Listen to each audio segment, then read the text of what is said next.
sebentar.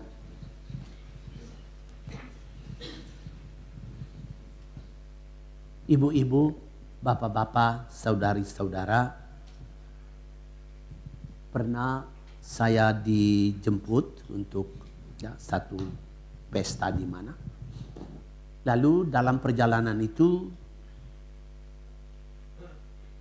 keluarga yang menjemput saya itu memutar sebuah video, sebuah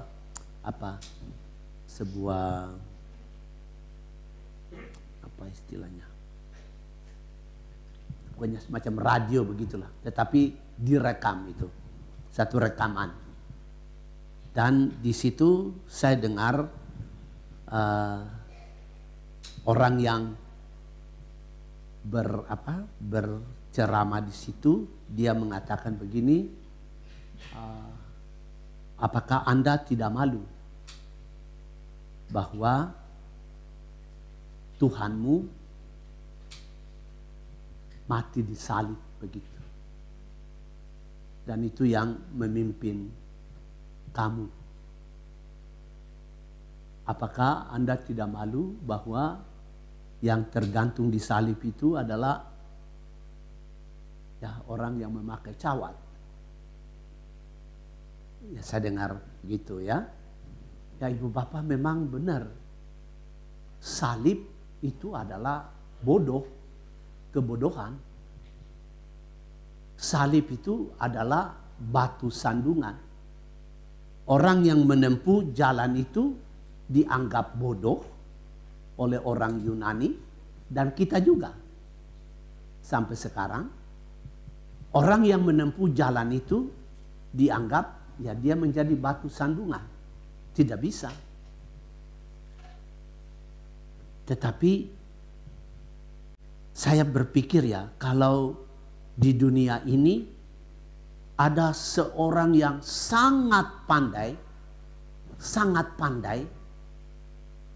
saya berpikir bahwa kepandaiannya itu mungkin sama dengan bodohnya Allah. Saya selalu berpikir begitu. Sepandainya siapapun di dunia ini, kepandaiannya itu sama dengan kebodohan Allah. Atau orang sekarang tidak suka pakai kata bodoh, tapi kata dungu. Tapi menurut hemat saya, sepandainya manusia di bumi ini, dia sama dengan kedunguan dari Tuhan.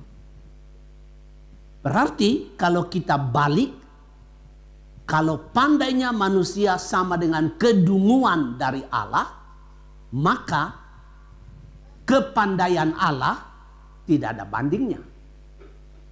Dengan siapapun, penguasa siapapun, kekuatan apapun di bumi ini tidak ada bandingnya.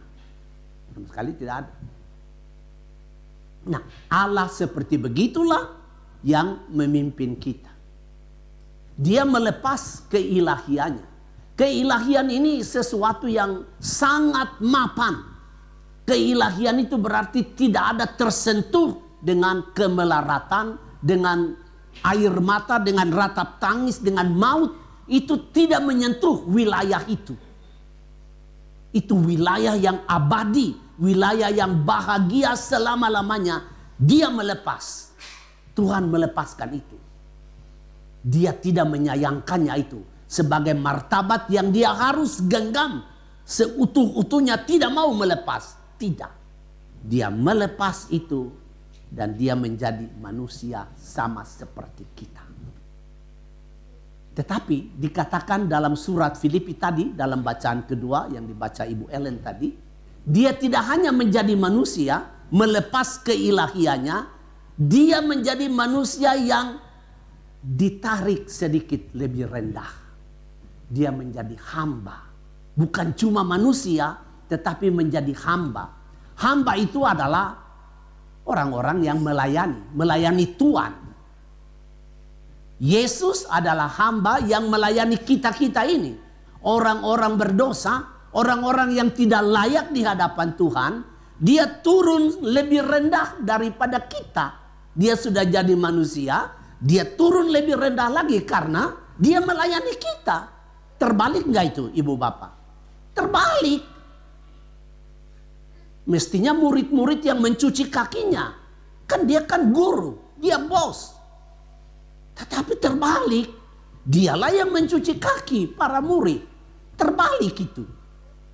Dia merendahkan diri lebih daripada kita manusia. Dia membungkuk. Tetapi ibu bapak, Santo Paulus berkata lebih lagi. Yesus tidak hanya menjadi manusia dan turun sedikit lebih rendah dari kita, dia menjadi hamba, tetapi dia menjadi hamba yang disalibkan. Artinya dia ditarik lebih ke bawah lagi. Jadi tidak ada apa-apanya. Maka layak kita melihat dia disalib, tidak ada apa-apa. Bahkan memalukan. Dan kita bilang itu bodoh. Tetapi ibu bapak, kata-kata Santo Paulus tidak sampai di situ.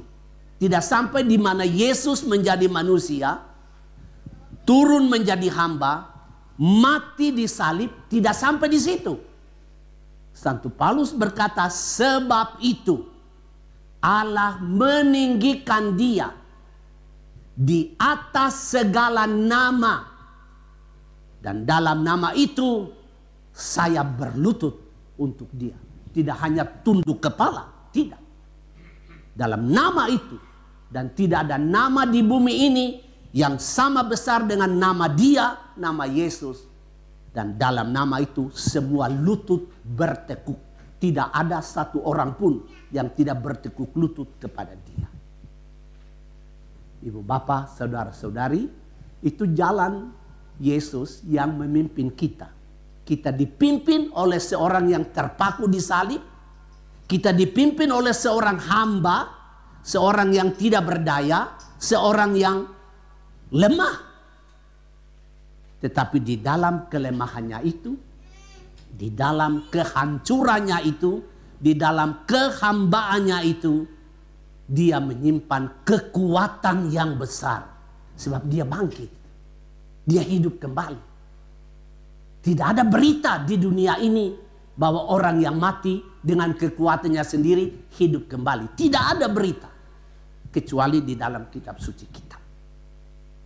Dia mati dan dia bangkit. Nah, ibu bapak, saudara-saudari, mari kita berjalan di lorong yang sama ini. Karena lorong ini yang menuntun kita sampai kepada kemuliaan seperti dia. Bangkit seperti dia. Hidup di dalam kemuliaan. Ikuti lorong ini. Pertanyaannya ialah begini. Ya, tetapi di sini kan saya punya uang. Masa sih saya mesti melepaskan itu? Saya kan punya titel doktor, profesor. Apakah saya mesti melepaskan itu? Kan tadi dibilang keilahiannya dilepas. Dia tidak anggap itu sebagai hal yang kodrat yang harus dia simpan. Tidak, dia lepas. Nah, itu pertanyaannya. Saya punya harta banyak. Saya punya kekuatan ekonomi, saya punya kekuatan politik, saya punya kepandaian dalam dunia pendidikan, dalam dunia kesehatan, dalam dunia kebudayaan. Saya punya semuanya kekuatan. Apakah saya mesti lepas? Ibu bapak, tidak. Anda tidak perlu melepas itu. Tetapi jangan lengket di situ. Ini yang penting. Saya tidak lengket di situ. Artinya mengaku di dalam hati, di dalam mulut, dan di dalam pikiran kita bahwa semua kekuatan yang kita punya itu tidak menghantar kita sampai ke surga. Tidak. Dia hanya menghantar kita sampai ke makam. Hanya sampai di situ. Yang menghantar kita sampai ke surga, hidup bahagia selama-lamanya adalah orang yang dianggap bodoh, orang dianggap dungu, orang yang dianggap batu sandungan oleh dunia itu. Dialah Yesus Kristus. Ikut jalannya, maka kita akan sampai ke kemuliaan.